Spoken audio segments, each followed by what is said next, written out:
Move to item 3.2, proposed Title V regulations to establish system-level enrollment priorities. Vice Chancellor Michael Lowski.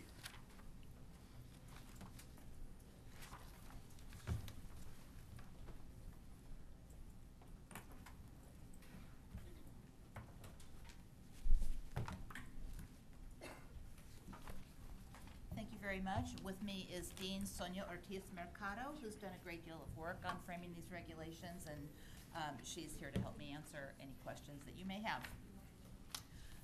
We presented to you at your May meeting as an information item our work on developing regulations to establish system-level enrollment priorities. The Student Success Task Force laid this as a key recommendation before us. The task force was responding to two concerns. The first being how to accommodate the many, many students who are first-time students who want to seek a degree, certificate, or transfer and can't get into the community colleges because we're not funded for the numbers of students who wish to enroll. The second problem that the task force looked at was how to make sure we are incentivizing students to identify and make progress towards a concrete educational goal. And so the task force looked at enrollment priorities in that context. Task Force Recommendation 3.1 said that we should give enrollment priority to students who are engaged in the core mission of the system: degree, certificate, transfer, career advancement, and pursuing basic skills in that context.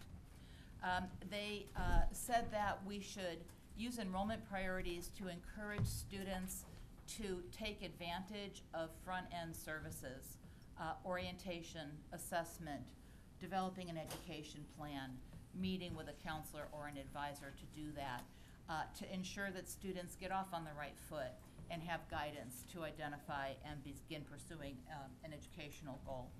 And the task force said that we should provide enrollment priority to students who remain in good academic standing. And if students do not maintain good academic standing, there should be a consequence, and that those students should not take the place of a student who has not had the opportunity to succeed in community college. So, after the Board of Governors adopted the recommendations of the Student Success Task Force, we identified those that would require statutory change. We found that this was something that could be accomplished within the authority of the Board of Governors, and so we began the process of conceptualizing Title V regulations. We convened a 17-member work group that included faculty, students, a chief executive officer, a chief instructional officer, two chief student services officers, two admissions and records directors, a researcher, an occupational education dean to make sure we were looking at CTE implications. And that group worked very hard during March and April to draft some regulations. Those regulations were taken to consultation in April. They were refined after that discussion. They were brought to you as an information item in May. The work group went back to work after your meeting and made further modifications. We then took them to consultation in June. We've made some slight modifications since that time, and we are now here before you for a first reading. The regulations that have been provided to you essentially provide enrollment priority for new students who take advantage of those front-end services of orientation, assessment, and developing an education plan by working with a counselor or otherwise getting advice. Within that, there are the two groups of students that have enrollment priority by statute, active duty military and veterans being one, and current and former foster youth being the other. Those groups would rise to the top among students who are taking advantage of those services. And two groups that we have historically given registration priority to EOPS and DSPS students would receive priority as well, that is below the statutory groups, but above all other students. And in refining the regulations since our last presentation to you, we amended the regulations so that a district could provide equal priority to the two statutory categories and EOPS and DSPS students, as long as the district could demonstrate that the statutory groups were not denied the enrollment priority that they are entitled to by law. We felt that that went as far as possible to enable districts to continue their current practices of treating all four of those groups the same, while recognizing what the law actually says about two of those groups. The regulations further say that if a student is on academic or progress probation for 2 consecutive terms, and that means has a cumulative GPA below 2.0 and a cumulative completion rate of less than 50%, that the student in that category would lose enrollment priority. Furthermore, once a student accumulates more than 100 degree applicable units, so that would exclude any non-degree applicable ESL or basic skills courses, that student would also lose enrollment priority. Within that basic framework, community college districts would have maximum flexibility to establish their own local priorities. So we're setting an academic framework for all students. Within that, we're honoring the statutory priorities, the regulatory priorities for EOPS and DSPS, and then allowing districts to determine how they want to prioritize beyond that. And so districts could prioritize among students who are in that large third group of students who are in good academic standing, and they could also prioritize among students who don't fall into that group if they have room remaining beyond those students. Since our last conversation with you, in addition to addressing the issue about EOPS and DSPS that you discussed at your last meeting, we also considered in the work group whether we could recommend adding CalWORKs as a priority group to the second group with EOPS and DSPS. And in a series of discussions, it was concluded that we could not recommend that at this time, because there are other groups that are very likely to argue that they also should be given explicit priority, and we felt that that might be a subsequent conversation, but it was probably something that would not help in our current effort to establish this system-wide effort. Can a local district do that?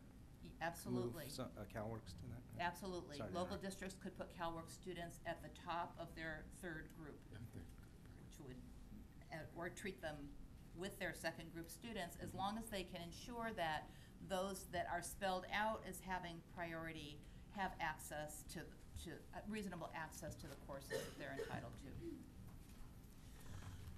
Within the regulatory framework that you have, there are also provisions for districts to establish policies that might exempt certain groups of students from the 100-unit cap, such as students who are in high unit majors.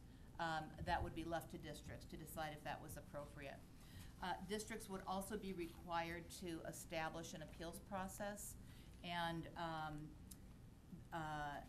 that may prove to be one of the more costly things for districts to accomplish. They all have existing appeals processes for various things. To some extent, they can incorporate this, but if this increases the numbers of students who are requesting a review of their situation and an appeal before they can enroll, this is a workload issue that the districts will have to grapple with.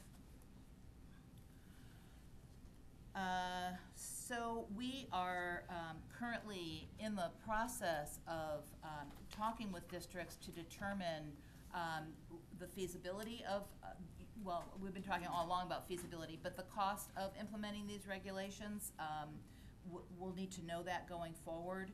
And I think that there is a significantly higher level of comfort with the regulations that are before you now throughout the system than there was when we came as an information item at your last meeting.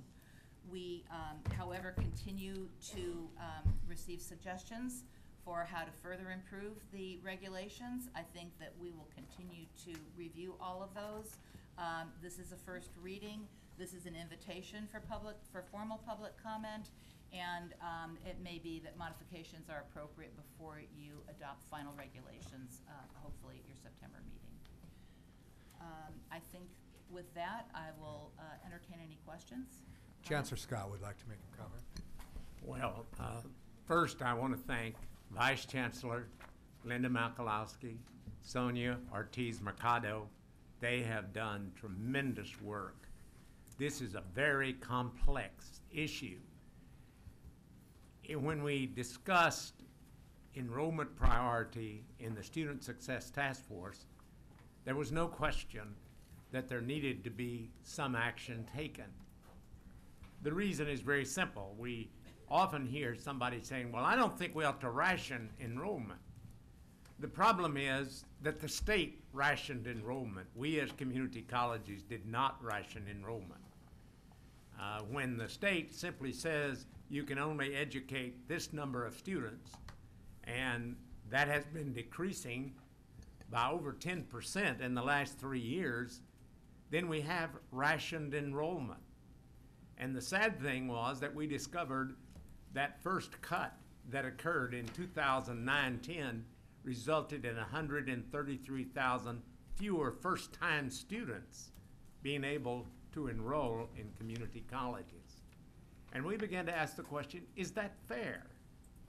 Do we simply say that regardless of what you're taking, if you're a continuing student, you get to register ahead of first-time students?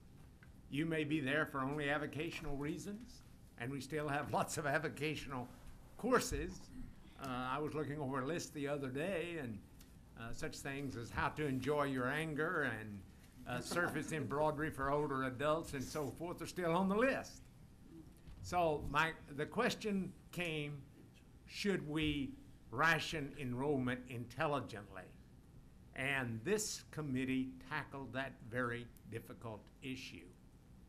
So that's what we're doing right now.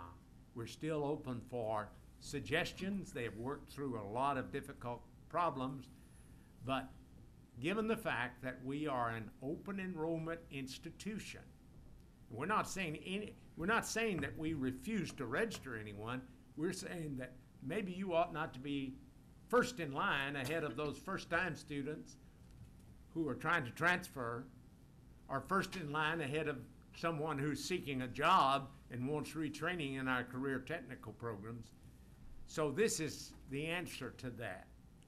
It is dealt with, as you can imagine, complexity, and we have also established an appeal process. So let's say that, I'll give you an illustration. Let's say that an individual who has majored in English, gotten an associate degree, gone on and gotten a transfer degree, but then suddenly comes back to a community college and wants to enroll in the nursing program. This is a career technical program, and that person could, through an appeal process, continue to receive enrollment priority. But this is what I think has been spelled out very well. I just wanted to make sure that you understood the philosophy that's behind it, that why the Student Success Task Force believed that in order to improve student success, that we needed to have some kind of enrollment priority. For one thing, we're kind of saying to a student, you know, you need to eventually decide what you're going to do. You can't take 150 units and you keep taking courses and the first-time student can't even get in. There's something about that that's unfair. So I thought I would just add on, but I am so pleased with the work of the committee and the leadership that Sonia and Linda have given to this very important project. Members? Member Baca, Vice President Baca, sorry. Yeah, Vice Chancellor Michalowski, I have a couple questions. One, and this would seem self-evident, but there's evidence that maybe there is some misunderstanding out in the field. If a cohort group is registered prior to the official beginning of the registration process is done, that would not be a authorized or legal thing to do, correct? That is correct. When you say a cohort group. Or any group, in particular that's registered into sections before the official registration starts. You know, we've had some discussion about colleges that are going out to their high schools, for example, or certain high schools, and registering students well before the start of even priority registration for others. And we've been doing a running frequently asked questions document so that people who are tracking what the regulations intend can follow along as our thinking evolves. And we address that specifically. It's very clear that districts cannot do that. Okay. Yeah, the other question I have, and it's just a kind of a practical, just for further clarification, in terms of the sequence of setting someone into a probationary status, if you have two consecutive semesters or sessions of subpar academic performance, you begin to maybe lose that priority registration. Can you take kind of just the one individual students through a sequence like that? Because of course the registration starts prior to the end of a session or semester for in terms of completion. So how's that sequence again? That's a very real issue, and that's something that we have struggled with from the beginning of this process. The way that's addressed in the regulations is that the regulations say that the student shall lose enrollment priority in the next term, regular term, for which enrollment will take place. So you know, at the point that you have final grades for the fall semester, if that's the student's second term on academic probation, say with a cumulative GPA below 2.0, by the time those grades are known, and you can say that that student is on their second term of probation, if they were entitled to priority registration, they will have already done that for the spring term. As a result, that penalty can't be implemented until the following fall term. So the regulations would allow for that, for a gap between the time that the penalty is earned and the time the penalty is implemented. And we tried many ways to get around that problem. In some cases, well, we emphasized that students need to be told when they are on probation the first time what the consequence will be if they are on probation for a second consecutive term. And if we are proactive in talking to students about that, it will implement the incentive for those students to get on a solid academic track before they face that second term on probation. In addition, I wanted to mention that in June we convened a new work group to start talking about the BOG fee waiver penalty that will be tied to the loss of enrollment priority. So when a student has the second consecutive term on probation, they not only lose enrollment priority, they also lose their BOG fee waiver eligibility. And that the BOG provisions, we can't regulate those until the law has changed, until SB 1456 has been enacted, because you don't currently have the statutory authority to do it.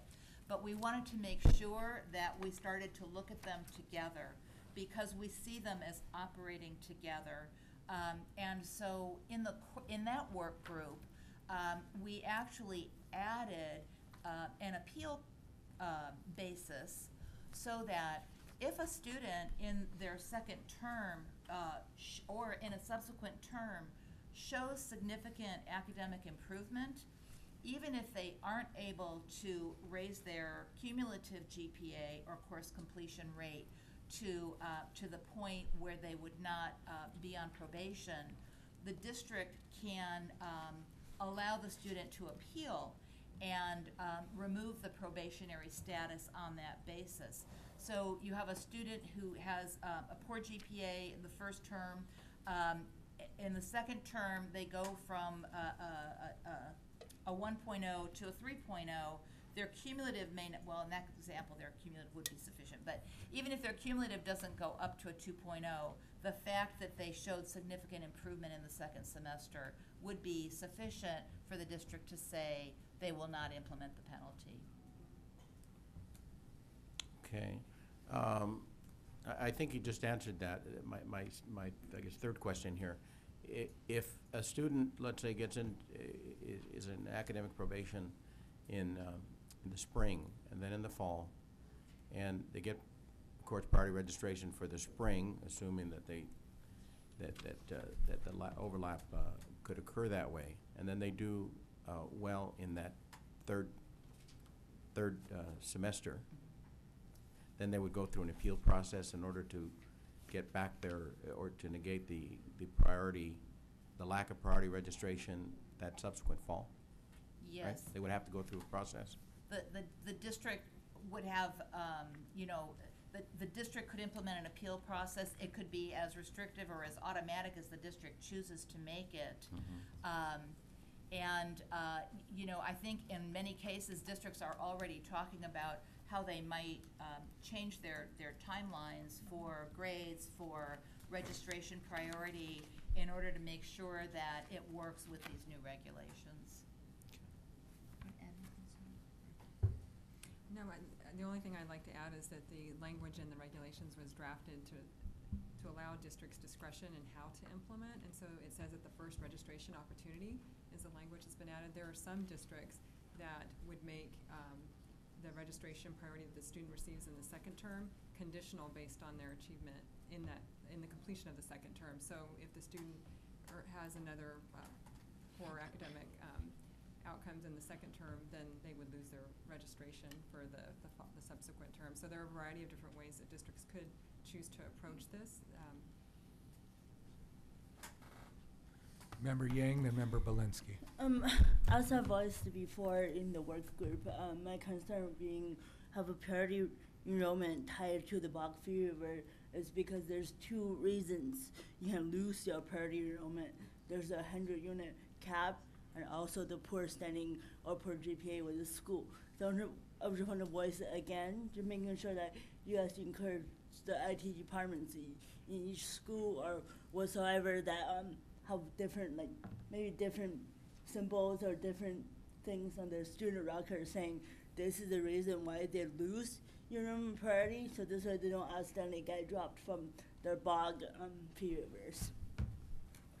Right, it's only the 2 terms on probation that would apply to BOG fee waiver eligibility. We had previously talked about a cap, the task force talked about a unit cap for BOG fee waiver eligibility, but that was removed from SB 1456, and that's no longer being contemplated. Yeah, I just want to make sure that that's clearly stated. There's 2 reasons to lose priority, however, only 1 reason to lose their BOG fever. So. Correct. Member Belinsky, followed by Member McDougall. Mine's not a question as much as just an assumption in my mind. You mentioned that you're talking with districts because this is now moving forward and something will happen.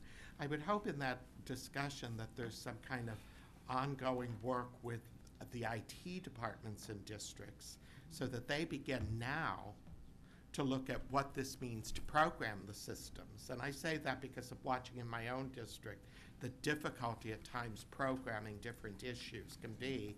And if you don't start early testing it, you don't have to put it in voice, you can be testing it. So I'd like, as you're communicating with people, to encourage them to begin looking at, that you're going to be ready to have this program to come spring of 2014 when you start pre-reg for fall 2014. Member McDougal.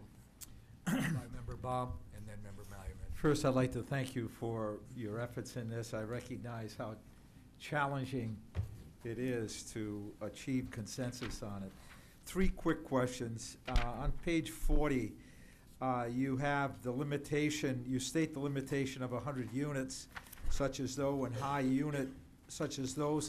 high unit majors or programs, but then in the regulations it indicates but not limited to those in high unit programs.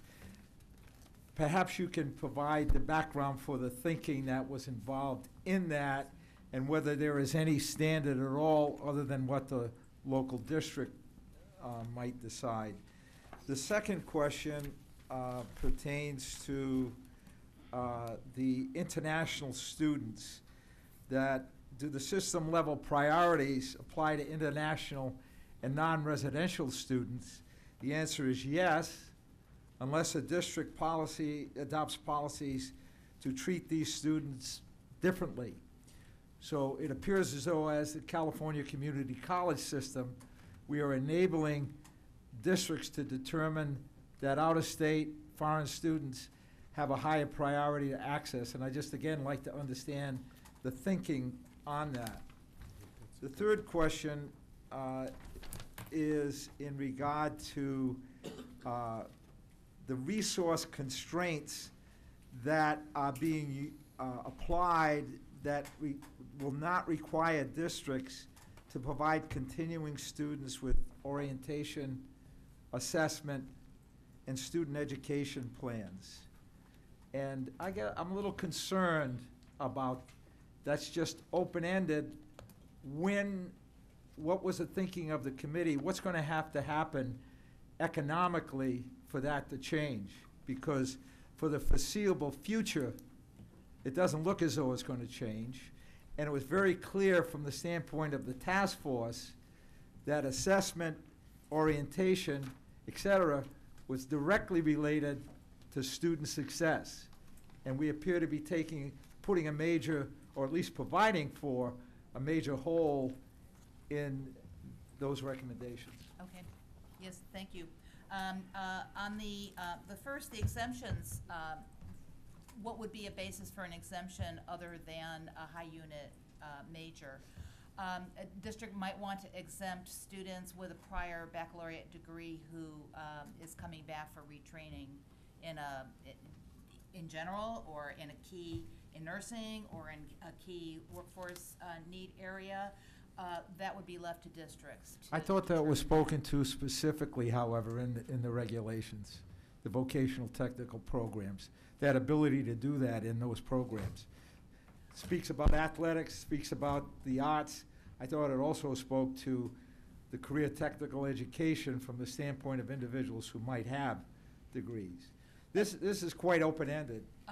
It's included as a part of the core mission, but I don't know that it's addressed in terms of the unit cap.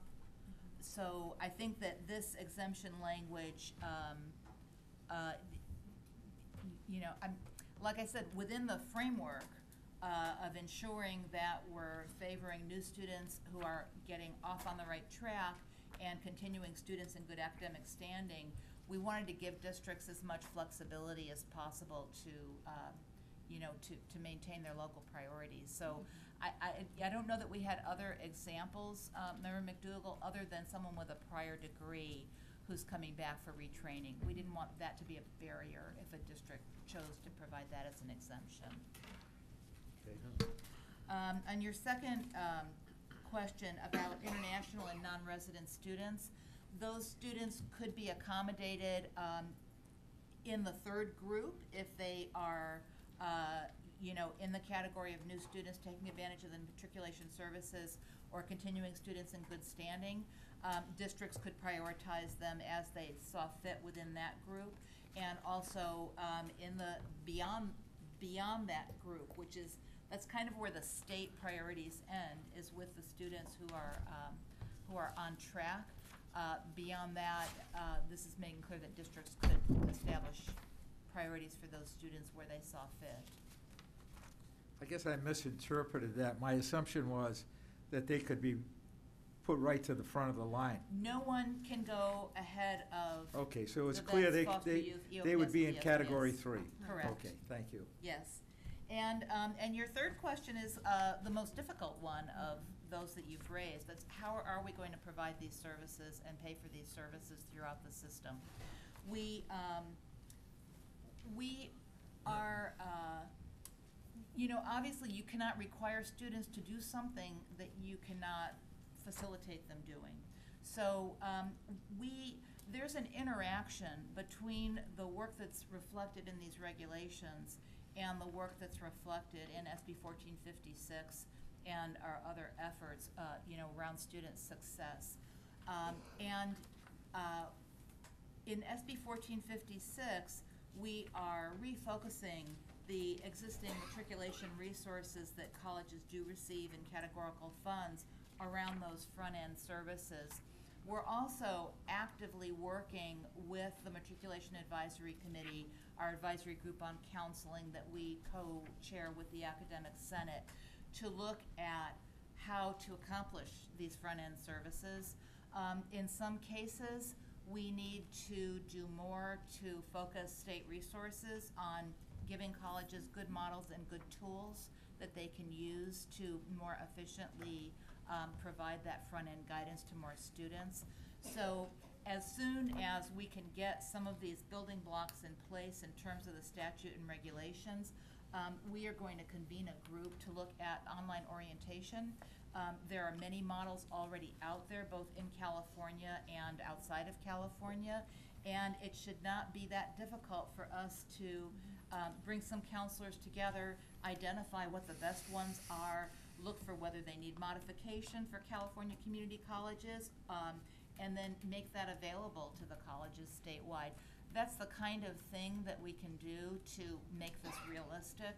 I think, refocusing and bringing to bear the expertise that we have to see what have we learned in the 25 years since we started implementing matriculation, and how can we, facilitate colleges being able to serve more students with the tools that are available.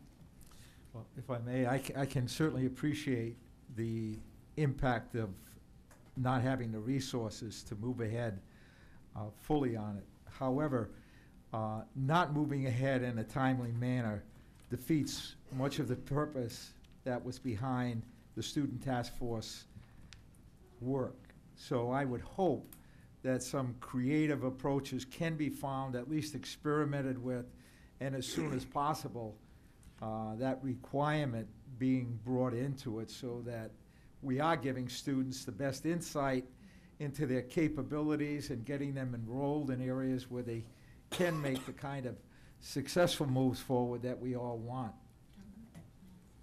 Member Baum. Thank you for the report, and thank you for the work on this. The most frequent complaint I get, of course, is the same that everybody gets. I get students writing me all the time, I can't get my classes, or this or that. And I really appreciate the fact that we have been able to set a priority for students who complete orientation, assessment, and all that. There's a tangible benefit, because one thing I've learned sitting at this table is people will always say students don't do optional. And so there's a tangible benefit to completing that. And I'll get these complaints from students the week before the semester begins, or the first week of the semester. I can't get my classes, and now at least I can point them in. Have you completed your plan? Have you gone through orientation? Have you done your advisement? Let's go back to, I just want to know from a local district perspective, you said that as a district, we could then move CalWORKs up to a level 2 priority students? You could move them to the top of level 3. Top of level 3, okay, so that's what it's only within level 3 you have the ability. Because if you moved them to level 2, it might infringe on EOP&S and DSPS's ability. That's correct. But then it sounds like there's a wide variety of priorities that we could set at local districts. The that I represent has more than 2 out of 3 students come from outside the district, have residences outside the district. Is it possible to set a geographic preference for students who live within the district as a priority? Because that's been an issue that the community has raised. I'm looking at our general counsel, and he's nodding yes, you can do that. Zip code. And so that's, and then if there's all those other priorities for athletics or international or things like that, but that's good to know. How will you be alerting districts about the priorities, and then what steps they can take to establish priorities that on a local basis? So we are actively communicating through our listservs and in guidance that we're providing to districts about the movement of this regulatory package.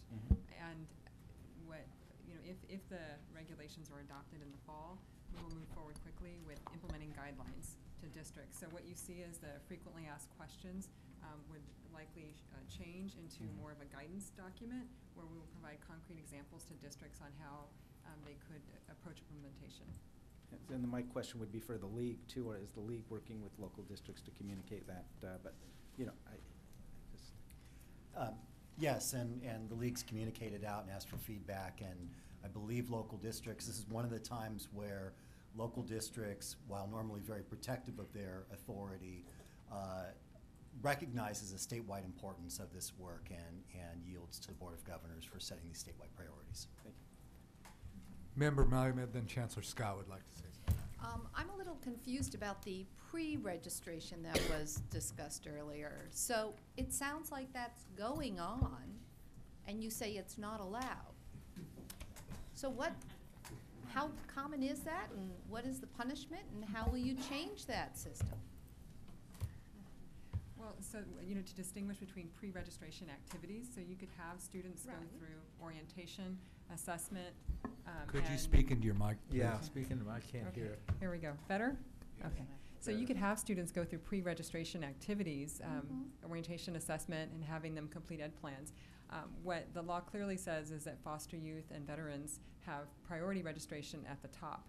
And so you could have students, cohorts of students in high schools go through these activities, but then stop at the point of registering them for classes until you've allowed the statutorily identified groups to go first.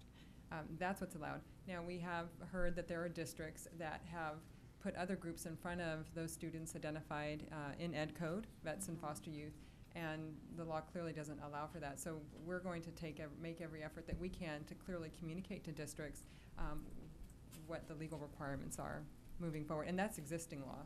So do you have a sense of how common it is now?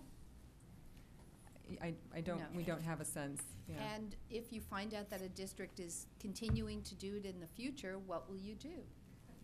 I'm just asking. We will let them know that it's not allowable under Okay. current law. Okay. And I guess I'm just kind of wondering in my mind, I mean, might a student have a lawsuit and I say, think you're absolutely. registering people before me and I'm supposed to be number one? Someone with statutory priority would certainly have grounds for a lawsuit, yes. So, I think that colleges are innovating.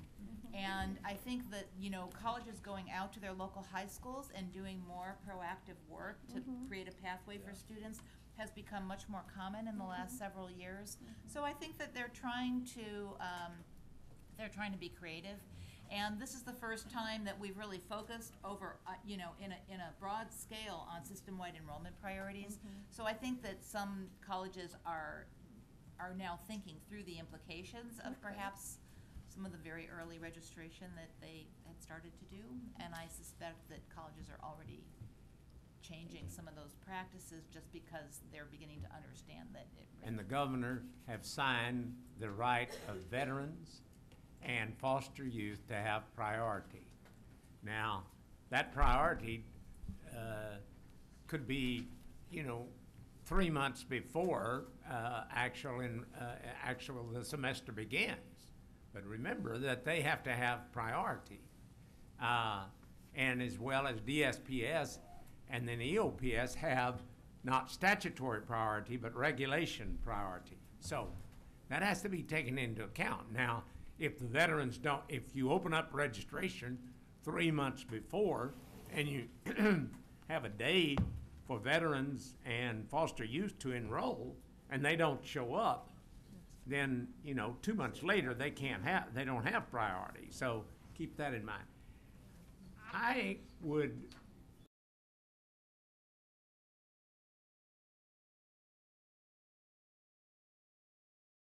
because when the state of California passed free flow, they said in effect that you could attend any community college in the state of California regardless of where you live. So I'm not sure, but you better check the legality of saying that if someone lives in the district, they get to register before someone who lives outside the district. Because it seems like to me, when the state passed a law that gave free flow, they sort of gave equal opportunity to anyone outside the district as well as anyone within the district.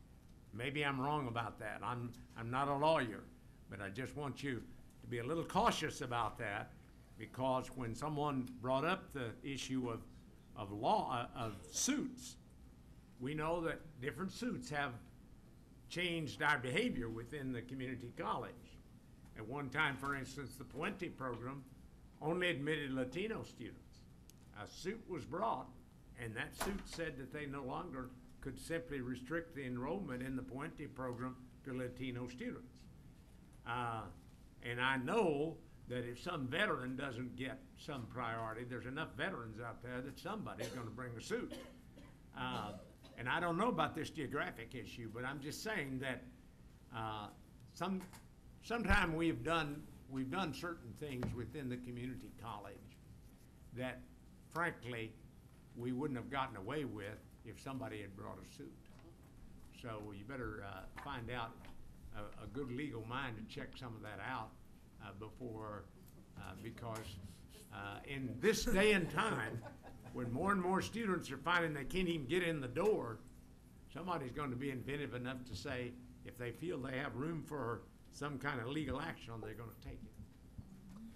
Last comment, Vice President Baca. Yeah, it might be a good idea to further even define that even further to relationships with high schools within the district versus outside of the district, with the same thing in mind. I was just thinking that, would it be a good idea to send something that is not lost in the details, but more specifically to responding to the question about registering people prior to the registration process and saying you can't do it?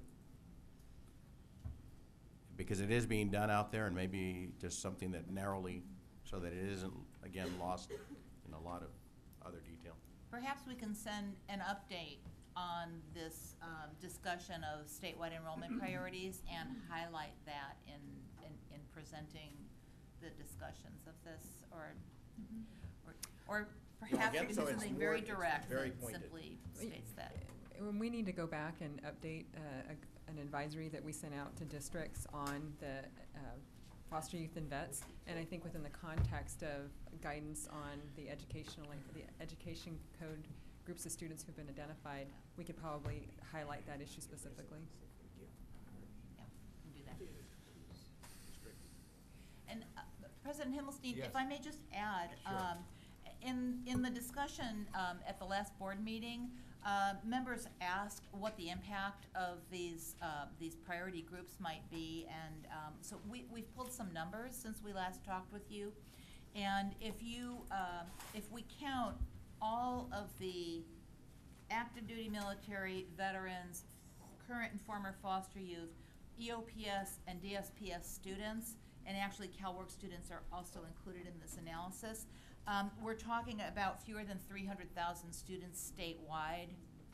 So as a result, we believe that the priority 1 and 2 groups are not large in most cases. Now, there are some colleges that are located near military bases where it is significant, in the San Diego area and some others. And the number of veterans continues to grow. So I can't, so it's not a flat statement that it's not going to be an issue at any college, but for the most part, it will be quite relatively easy for districts to accommodate those top priority groups and still provide a wide array of classes for other students.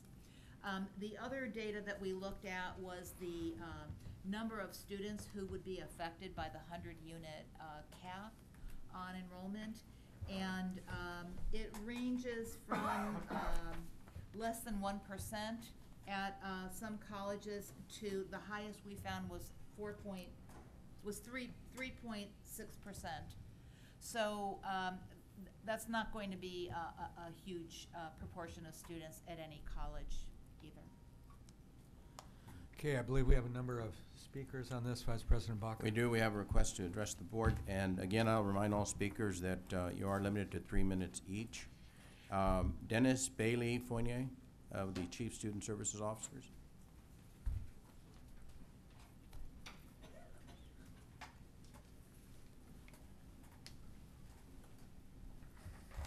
Members of the board, thank you. My name is Dennis Bailey Fournier. I'm the Vice President for Student Services at Cabrillo College, and I'm the new President for the Chief Student Services Officers in California.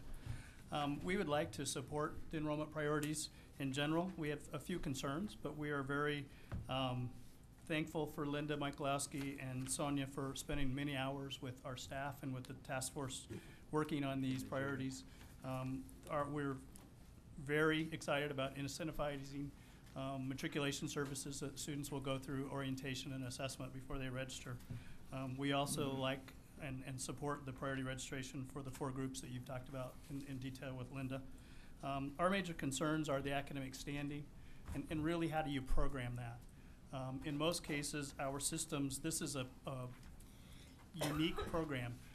Our system, our student information systems, this is not something you can just turn a switch and it can happen. And so it's something that we have to spend a great deal of time with IT programming. And so we're really worried that this is actually a high cost for our campuses. The handout that you have on the back page, we're estimating for the 112 colleges in the state to program these kinds of enrollment priority changes will cost us a massive amount of money to do that. And then we're also worried about the staff time to do the appeals process. We expect a big number of appeals, and so if you look at the numbers we've given you, that is for ongoing appeal staff time to keep those going. So this is our estimate from the CSSOs. Those are our biggest concerns with this number of staff that we've lost in student services over the last couple years. With the 60% reduction we took in matriculation a couple years ago and the ongoing budget crisis, I can speak for Cabrillo only. I've lost 15 staff just in student services over the last 6 months. So it's a huge workload issue. We support these, but we're also worried about how we implement them as we move forward on those kinds of things. So, but we really encourage Linda and her staff to keep talking to us about how to implement these. The CSSOs are concerned. We want to make sure that these are implemented right and that we don't negatively impact students, that we get enough time to really campaign to them so that the students know what the impact of both these and the BOG fee waiver issues. We think they should probably go hand in hand because they are tied together, and having one move forward without the other we think is a big concern. So we really would like more time to talk about these. We support them, but we think there's implementation issues. So, thank you. Thank you. I have a question. Oh, go ahead. For the gentleman. Go ahead. This paper that you handed out, Yes. you make the statement, however, spring grades are not processed until June. Enrollment priority cannot be removed from students until registration for the following spring Correct. term. Correct. What prevents an institution from canceling enrollment based upon the grades? I And don't believe there's any statutory that we couldn't do that. We could cancel enrollment. It's punitive after, because registration for, like example at Cabrillo, we start registration for fall semester. We'll start in April. Yeah, The grades I don't come out to understand June. that. We could cancel them. That could be a priority. I mean, we could do something like that. But It the would be assumption difficult. is, it's like a contract that the student will deliver on his or her performance. Correct. That performance is not delivered upon, and therefore the registration is canceled. And what is the reason for not being able to do that? I think right now it's communication that we have with students. Our own, probation process generally is reactive after the grades come out. And so the students, because they leave for the summer, a lot of times communicating with them and getting them back on campus to have a conversation is difficult. So we would have to really change our processes, which is heavily dependent on counselors specifically. They're the ones who generally meet with students to talk about their probation status and their dismissal status. So it would take a lot of staff to meet with students to work through that process. It could be done, and there may be schools that do it. I think San Diego does it probably better than most districts, but a lot of us, this is a huge workload issue and something we're not very good at, to be honest with you. Okay. Thank you. Thank you. Aidan Eli of the Matriculation Personnel Association.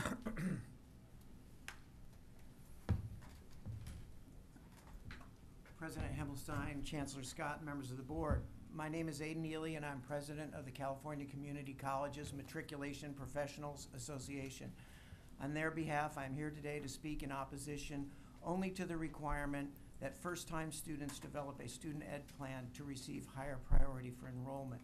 While this may appear to be a minor detail, it has significant implications. In their report, the Student Success Task Force describes the SEP as a comprehensive plan of courses and support service strategies to get students from their starting point to the achievement of their educational goal. In practice, they are ideally developed and revised individually with professional counseling guidance.